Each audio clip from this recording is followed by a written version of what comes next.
morning. Today I'm going to be talking about covenant fellowship and why I chose Common Ground.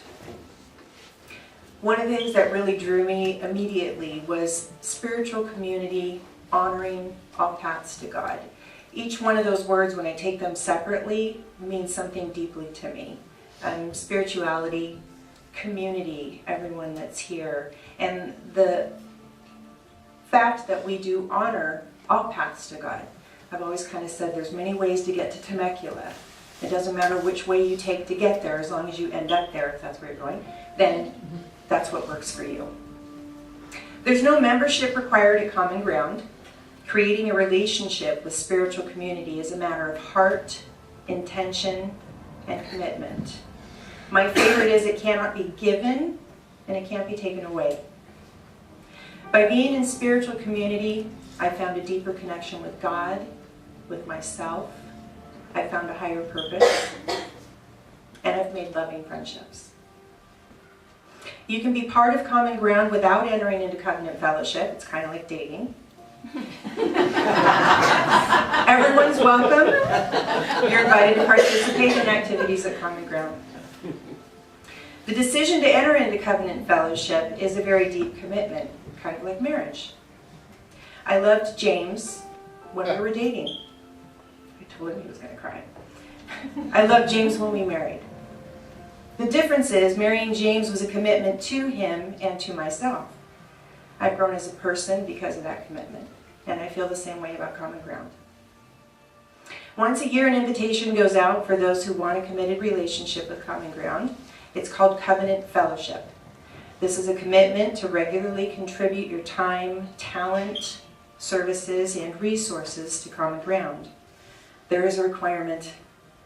The requirement is you have to attend a class, which interprets really food, dinner, where we review Common Ground's mission, vision, purpose, and how we function as a ministry.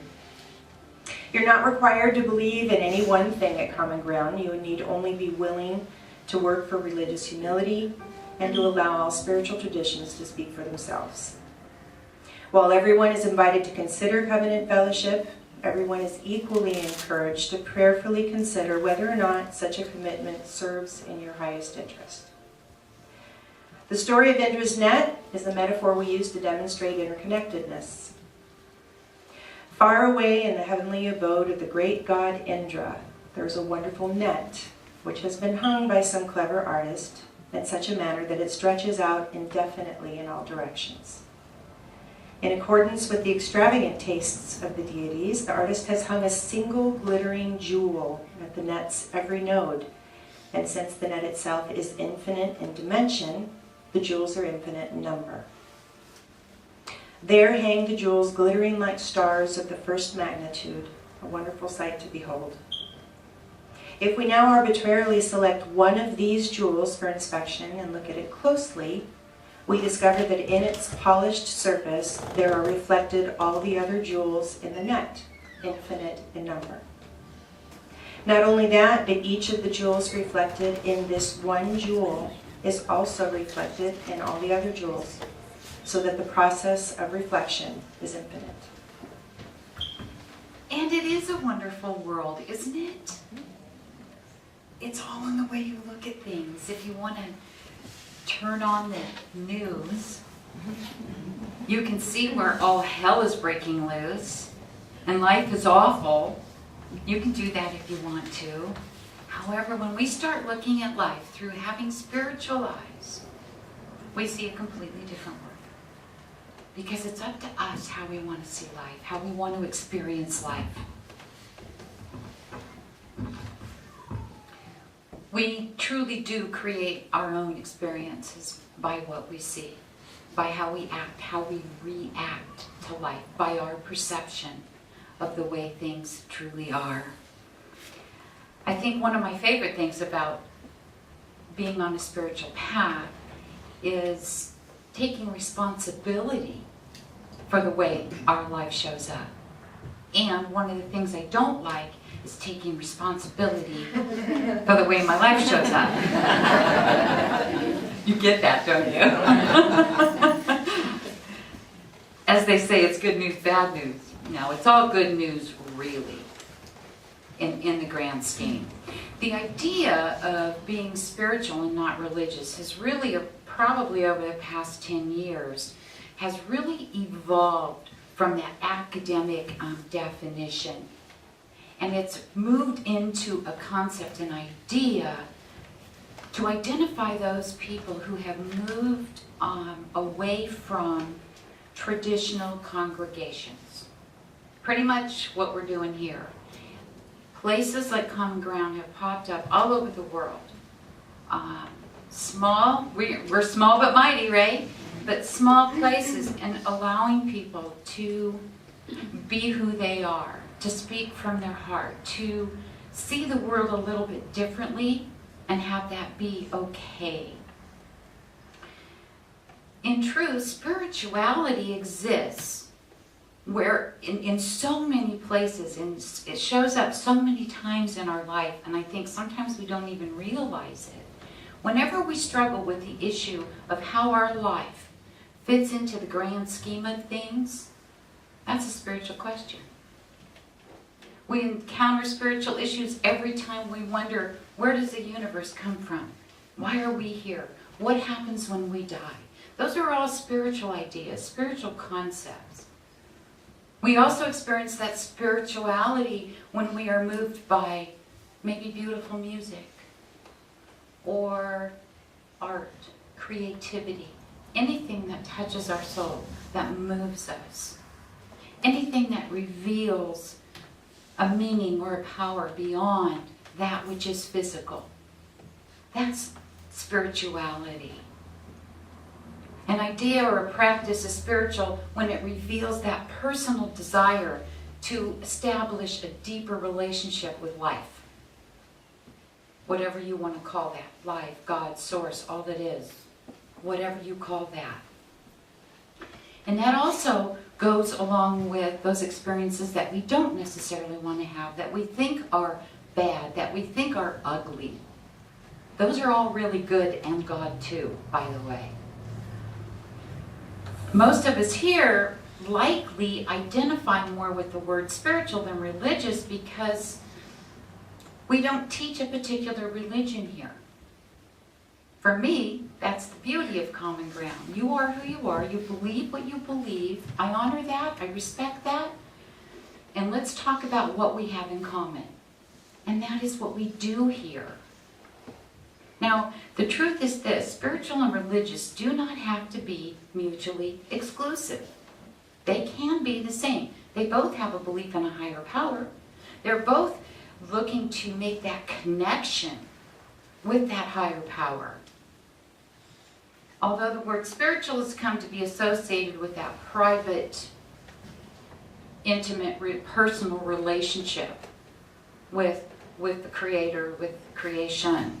Whereas religious tends to be coupled with a public realm of membership in a formalized environment, adhering to official doctrines, neither of which is good or bad, it just is.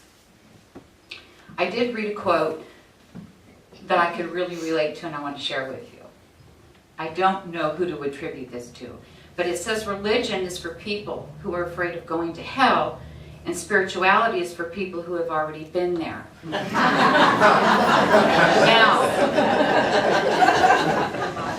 that is not to criticize religion, understand that.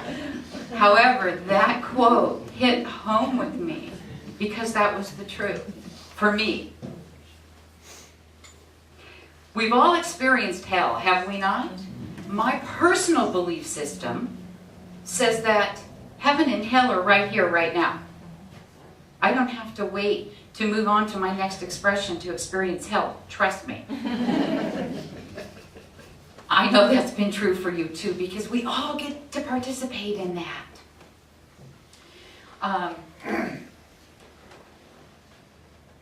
Living a spiritual life, being on that journey, however, we learn to turn things around and turn that to our advantage to learn and to grow and to understand self, others, life. Probably most of you know, about a year and a half ago, I'm going to share this because it keeps coming up for me. So I've got to share. About a year and a half or so ago, I was in a car accident. I was hit from behind. And 3 times this week it has come up, and I haven't even talked about it since it happened. Isn't that interesting? Well, what happened is I was sitting and someone hit me from behind. And I've been going through a lot of healing with that. A lot of times we look at things like that and we go, ain't it awful? And I say, no, not really. It isn't awful. And it isn't, and I've had people say to me just this week, did you ever get angry? Aren't you just mad at her for doing that? No, and you know why? Because she was in the place, the exact right, perfect place she needed to be, right? And so was I. Yes, they call them accidents, but it was no accident. Does that make sense? I have had a year and a half to get a grip and to understand what that was all about. I've been kind of going like this. I didn't wanna. Life was trying to talk to me before that happened, and I went, yeah, okay, yeah, okay, yeah, okay. And then finally life said, all right, take a look. Well, I've had a lot of really great experiences through that. I started chiropractic a year ago, met a beautiful human being who's become a friend, and she's here now once a month, and she's expanding her business. That was a gift. I started physical therapy. I went through that, met some really incredible human beings. Now I'm doing acupuncture. Are you getting the picture here? Nothing's changing, right? Although this acupuncture is fabulous, and I've already been able to refer him to 2 people from experience, because he's just an incredible human, and so far so good. What I have realized this week, because of good close friends that I love, nothing's going to change until I do. Until I deal with what that was all about. Right? And that's what living a spiritual life is about. Listening to the messages that life gives us and making decisions based on that. And when I get it, which I have gotten it, and now I need to work through it, no more of this physical stuff will be manifesting for me. I know that. So I'm done now. I'm going to deal, I'm going to look at it, I'm going to be with it, love it, appreciate it, release it, and go on with my life. And that's what we do when those things show up in our life that we don't want. We can't pretend they aren't there. That doesn't work. We can look it in the face and say, thank you. You've given me a lot of gifts, now go away. And that's pretty much where I personally am. Richard Rose wrote this, the highest form of spiritual work is the realization of the essence of man. You never learn the answer. You can only become the answer. That really hit home with me. I can tell you about my journey. I can tell you everything that I've gone through, that I'm going to go through. I can't convey it to you. There are no words. You will see in me as I shift, as I change. Just as you shift and you change, I see that in you. It's a beautiful experience. At the core, the very core, our spiritual living is about connecting with God, Source, all that is, life. Establishing that personal relationship with it. Welcoming everything that comes into our life. Recognizing, knowing that it's there for a reason. That it's necessary for our growth, for our development. Yes, I said necessary. And that kind of stinks, doesn't it? However, it is necessary. If we want to grow, if we want to expand. When we get to have the whole gamut, from A to Z. Spirituality is realizing, recognizing that it is so far beyond I, and we move into that extraordinary idea of oneness with all. We learn to experience life in a very calm and a very healing way. Maybe it's through people, maybe it's through reading, maybe it's through art, music, whatever. We learn to appreciate all of those things. We learn to live a virtuous life by being in service, by being available to other people, by transcending our own personal interests and moving into that space of what's the best and highest good for all concerned. Once we step out of self, life isn't so crummy, right? Sometimes we get in that place where life just, we don't like it. And we're frustrated and we're unhappy. Nothing seems to be going right. La, la, la, la, la. Step out of yourself. That's what spirituality is about. Go out and give. Go out and do. Go out and be who you are. And life shifts. The way you see life will shift. As a spiritual seeker, we have this idea that we want to seek God for ourselves. We want to explore. We want to ask our own questions. We want to prove that reality of that higher power for ourselves. Not to say we can't learn from someone else, because we certainly can. However, to have that experience for ourselves is huge. It's a process of learning to perceive life without culture bias, without religious dogma, without social norms. It's beyond, looking beyond those illusions that keep us tied to the physical world. There's so much more beyond that. The physical world's great, and it's fun, and I enjoy it, and I love life. There's so much more. And when you look at it like that, and you realize it's empowering to understand and to know that we get to make it up as we go along.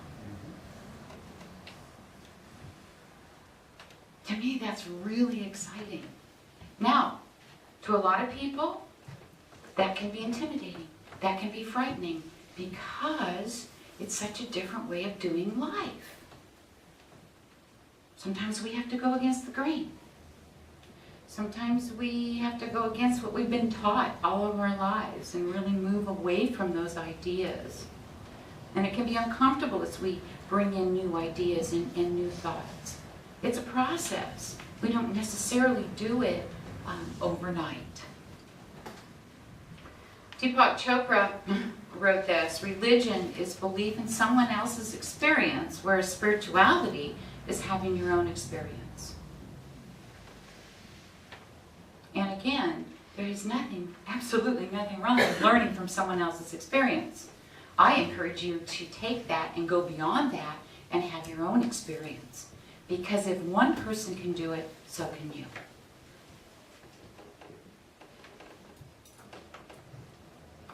Where spirituality is concerned with growing and experiencing that divine consciousness within, that divine consciousness that lies within us.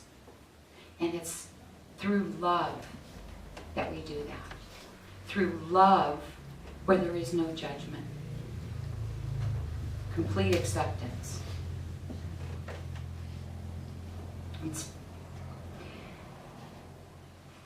I think one of the important things about what we do here at Common Ground, and really spirituality in general, is that we recognize and know that all religions, all traditions are valid. It's like the analogy of all the different paths leading to the same goal. And Sue alluded to all that in her opening reading. Embracing all the world religions, and we're not attached to any one particular thing. There's a Hindu proverb, and it says this: there are hundreds of paths up a mountain, all leading to the same place. So it doesn't matter what path you take. I happen to believe that, personally. We're all coming from and returning to that same place. How we get there, it's up to us. However we choose to do that. Every religion has produced spiritual seekers of the highest order. Every religion has had saints that have attained that closer connection to God through mystic experiences. And even though these religions have a different understanding maybe of the divine and of how to get there and how to be at one with that, they have so many commonalities that we forget sometimes to look at that. For instance, they all have a code of conduct, if you will, talking about the golden rule. Love, be kind, do the right thing. That's something they all have in common, and that's something that we can all focus on. And many people are now beginning to realize just how similar many of these traditions are at their core. Understanding at least that maybe, just maybe, they can be complementary to each other. If we look. The quote that I put up here in 1 second. We may have different religions, different languages, different color skin, but we all belong to one human race. It seems like such a simple concept, doesn't it?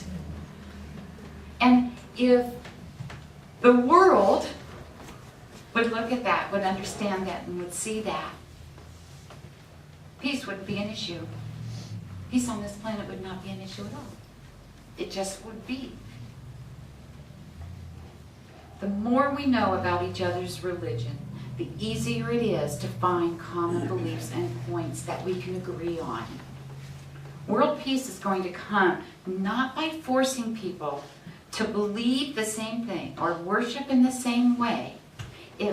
World peace will come by learning to respect each other's belief, to believe differently than we do ourselves.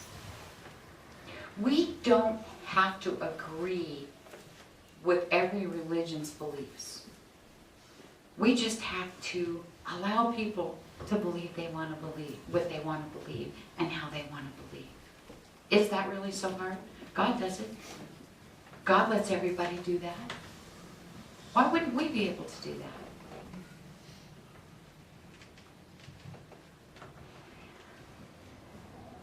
The idea behind living a spiritual life is to figure out, why are we here? What do we have to learn? What do we have to share? What do we have to teach others? How can we best serve ourselves and life and the world? How can we live our lives in such a way that we can continue to grow spiritually? And as we learn to achieve that spiritual connection, that more intimate spiritual connection, we are going to find that we are guided to whatever it is we need. I find it really funny, ironic funny, not ha-ha funny, that most of us have to learn how to ask for what we want or what we need.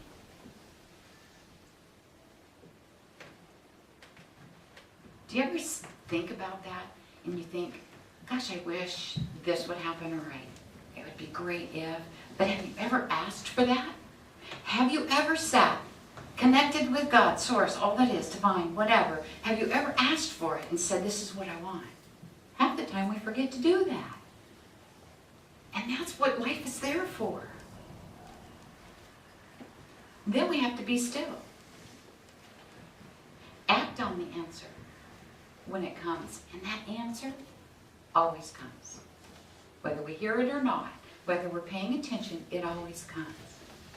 Guidance is provided for us in every single facet of life. Whether we ask something big or we ask something small. Because the truth is this, God doesn't know little or big. It just is. We are spiritual beings of divine origin, and we are composed of that same essence as the divine.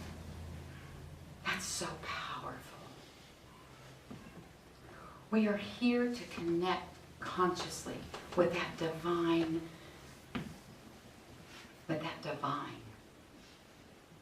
and to bring that divine wisdom and love into our life, to share it with others, and to be it ourselves. And so I invite you to do just that, to openly love unconditionally and with all your heart. Thank you so much for being here while I share this truth as I understand it.